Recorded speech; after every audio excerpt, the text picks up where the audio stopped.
कई लोगों के द्वारा हमने ये सुना है कि पितृपक्ष के दौरान भगवान का पूजन अर्चन नहीं करना चाहिए, मंदिर नहीं जाना चाहिए और घर के मंदिर में भी पूजा अर्चना नहीं करना चाहिए, क्योंकि पितृपक्ष को, श्राद्ध पक्ष को कड़े दिन माना जाता है। लेकिन शास्त्रों के अनुसार कुछ सच्चाई अलग ही है। पितृपक्ष में अपने पूर्वजों और पितरों के लिए श्राद्ध कर्म सभी को करना चाहिए। पितृपक्ष के दिन मृत्यु लोक से पूर्वज पृथ्वी पर आते हैं, यानी पितृलोक से हमारे सभी पितर पृथ्वी पर आते हैं।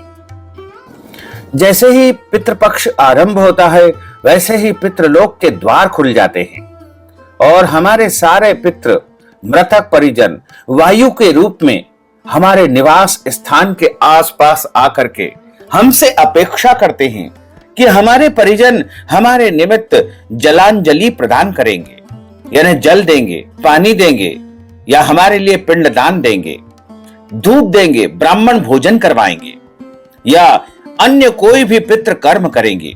ये अपेक्षा उनकी लगातार बनी रहती है।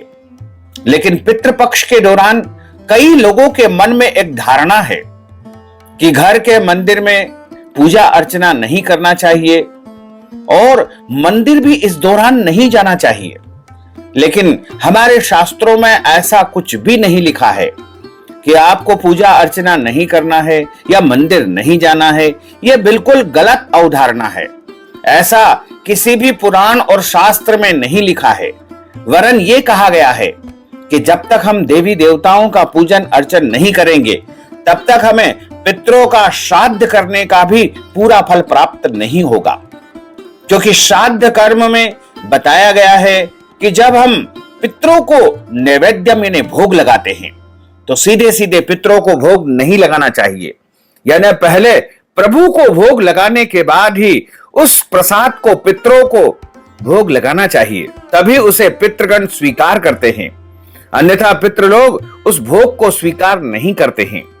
इसलिए आप सभी अपने घर के मंदिर में देवी देवताओं का पूजन अर्चन भी करें और प्रतिदिन की भांति यदि आप मंदिर जाते हैं तो वहां भी जाएं और भगवान का पूजन अर्चन करें, क्योंकि देवी देवताओं के पूजन के बिना पितृ पूजन अधूरा माना जाता है, पितृ श्राद्ध अधूरा माना जाता है। इसलिए हम सभी का पहला कर्तव्य है कि पहले देवी देवताओं की पूजा करें, उनकी आराधना करें, उसके बाद पितृ कर्म करना ही चाहिए। चाहे किसी भी जाति का हो, किसी भी पंथ का हो, किसी भी धर्म का हो, उन सभी को पितृपक्ष में अपने पितरों के निमित्त श्राद्ध और तर्पण अवश्य करना चाहिए।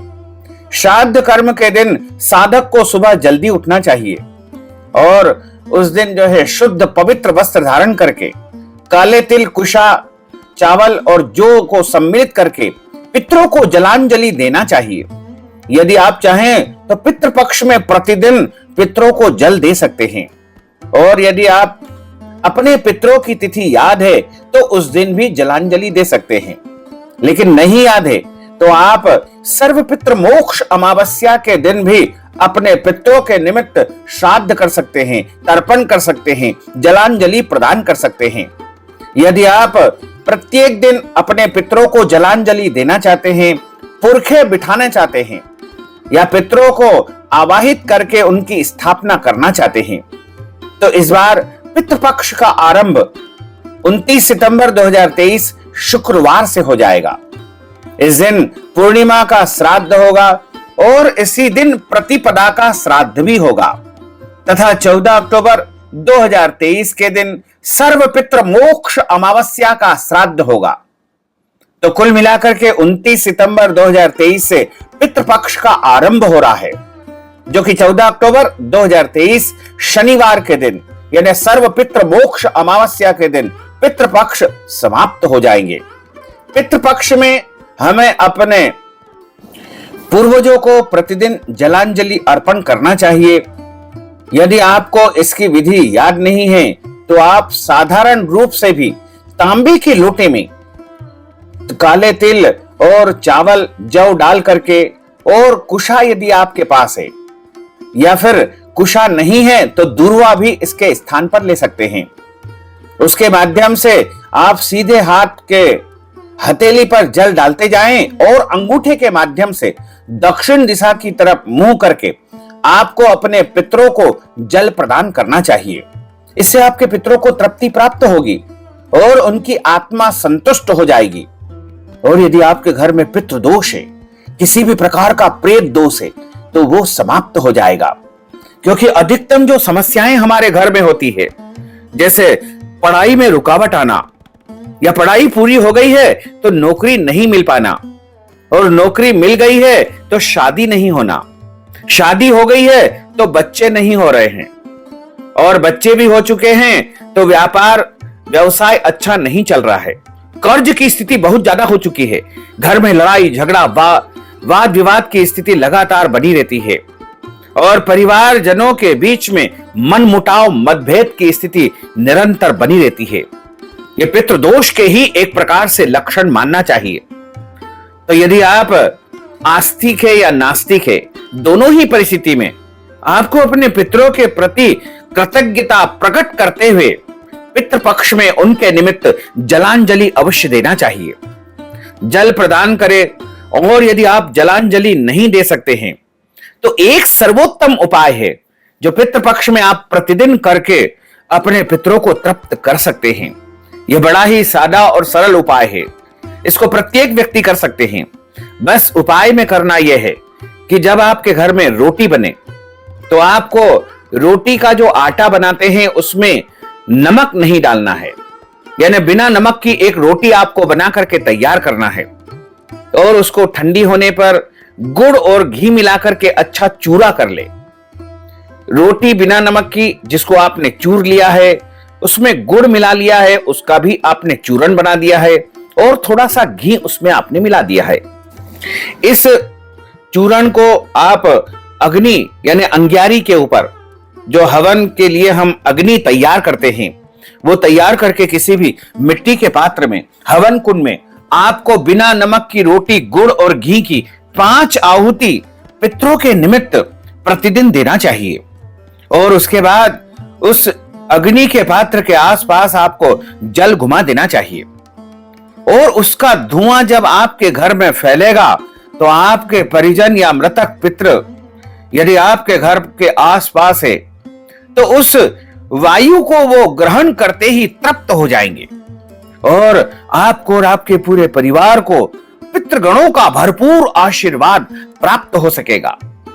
साथ ही पितृपक्ष में प्रतिदिन हमको काले तिल दूध में डाल करके शिव मंदिर में शिवलिंग के ऊपर अर्पण करना चाहिए। ऐसा करने से भी हमारे पितृदोष समाप्त हो जाएंगे। इसके अलावा पितृपक्ष में यदि हम प्रतिदिन चावल का दान करते हैं, या अन्न का दान करते हैं, या फिर ब्राह्मण भोजन करवाते हैं, तो निश्चित मानिएगा कि हमारे पितरों को परम शांति और तृप्ति प्राप्त होगी, तथा हमारे पितरों का भरपूर आशीर्वाद प्राप्त हो सकेगा। इस बार पितृपक्ष की जो पहली तिथि है यानी पूर्णिमा तिथि, वो 29 सितंबर 2023 शुक्रवार को है, और प्रतिपदा तिथि का श्राद्ध भी 29 सितंबर को ही रहेगा, तथा द्वितीय तिथि का श्राद्ध 30 सितंबर शनिवार के दिन रहेगा, और तृतीय तिथि का श्राद्ध 1 अक्टूबर रविवार के दिन रहेगा।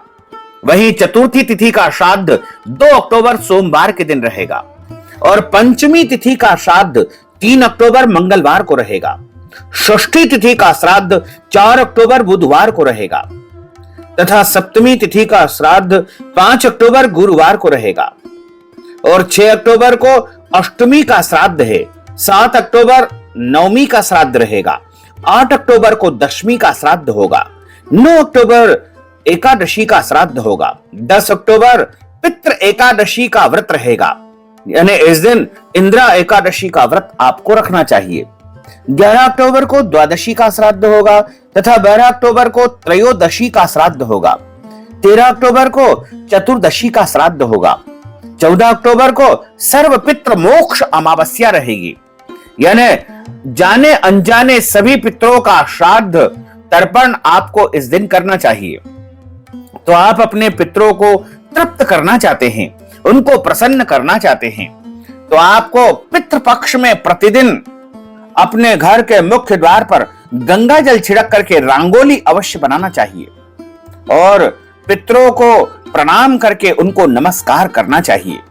यदि संभव हो तो किसी तीर्थ में जाकर के, पवित्र स्थान पर जाकर के, हरिद्वार में गंगा जी के किनारे जाकर के पितरों के लिए पिंडदान तर्पण आदि कर सकते हैं। इसके अलावा आप चाहें तो अवंतिका क्षेत्र उज्जैन में राम घाट पर जाकर भी अपने पितरों को तृप्त कर सकते हैं। उनके निमित्त आप पिंडदान कर सकते हैं, श्राद्ध कर सकते हैं, तर्पण कर सकते हैं, पिंडदान कर सकते हैं। और आपके मृतक परिजन का यदि आप अपने घर में श्राद्ध करना चाहते हैं तो 2 वर्ष व्यतीत हो जाने के बाद जब तीसरे वर्ष का श्राद्ध पक्ष आता है, उस श्राद्ध पक्ष में हमारे पितरों की जो तिथि हो, उस तिथि के दिन ही उनका श्राद्ध करके उनको श्राद्ध में सम्मिलित करना चाहिए। इसे महालया श्राद्ध भी कहा गया है। इसके अलावा जब आप महालया श्राद्ध कर चुके हैं, समस्त श्राद्ध कर चुके हैं, तब आपको गया जी जाकर के, गया जी जो कि बिहार में गया तीर्थ है, वहां जाकर के अपने पितरों के निमित्त श्राद्ध कर्म पितृपक्ष में करना चाहिए। जिसका गया जी में श्राद्ध हो जाता है उसे मोक्ष पद की प्राप्ति हो जाती है। और यदि उसके बाद भी आप श्राद्ध करना चाहते हैं तो अपने घर में उनके निमित्त श्राद्ध, तर्पण, ब्राह्मण भोजन ये सब करवा सकते हैं, इसका कोई दोष नहीं है। और यदि आप गया जी के बाद में बद्रीनाथ धाम में ब्रह्म कपाली तीर्थ पर जाकर के अपने पितरों का श्राद्ध कर देते हैं तो सीधे सीधे हमारे पूर्वज वैकुंठ को प्राप्त हो जाएंगे, प्रभु का सानिध्य उन्हें प्राप्त हो जाएगा। लेकिन जब हम समस्त श्राद्ध संपन्न कर देते हैं, उसके बाद भी यदि चाहें तो घर में ज्ञात अज्ञात पितरों के निमित्त श्राद्ध कर्म संपन्न कर सकते हैं। श्राद्ध वैसे तो पिता माता के लिए पुत्र को करना चाहिए, बड़ा भाई करे, और बड़ा भाई यदि नहीं कर सकता है तो छोटा भाई करे, और छोटा भाई भी नहीं है तो पत्नी भी अपने पति के लिए श्राद्ध कर सकती है। बेटियां भी अपने माता पिता के नाम से श्राद्ध कर सकती है, तथा बहन भी अपने भाई के निमित्त श्राद्ध कर सकते हैं, भाई भी अपनी बहन के निमित्त श्राद्ध कर सकते हैं। और यदि कोई नहीं है तो मित्र भी अपने मित्र के निमित्त उनके नाम से श्राद्ध कर्म संपन्न कर सकते हैं। और यदि मित्र भी नहीं है तो पुरोहित, ब्राह्मण या आचार्य भी अपने यजमान शिष्य के निमित्त उनके नाम से श्राद्ध कर्म संपन्न कर सकते हैं। यानी किसी का श्राद्ध कोई भी कर सकता है, इसमें कोई दोष नहीं है, लेकिन श्राद्ध कर्म होना ही चाहिए। जब मृतक व्यक्ति के 13 दिन यानी 13वीं के सारे कर्म संपन्न नहीं हो पाते हैं, विधिवत दशा कर्म, त्रयोदशा कर्म, मंगल श्राद्ध, वार्षिक श्राद्ध, 6 मासिक श्राद्ध ये नहीं हो पाते हैं, ऐसी परिस्थिति में पितृदोष निर्मित हो जाता है। और यह पितृदोष धीरे धीरे आगे चल करके बड़ा स्वरूप ले लेता है और उसके बाद वो भयंकर स्वरूप ले लेता है।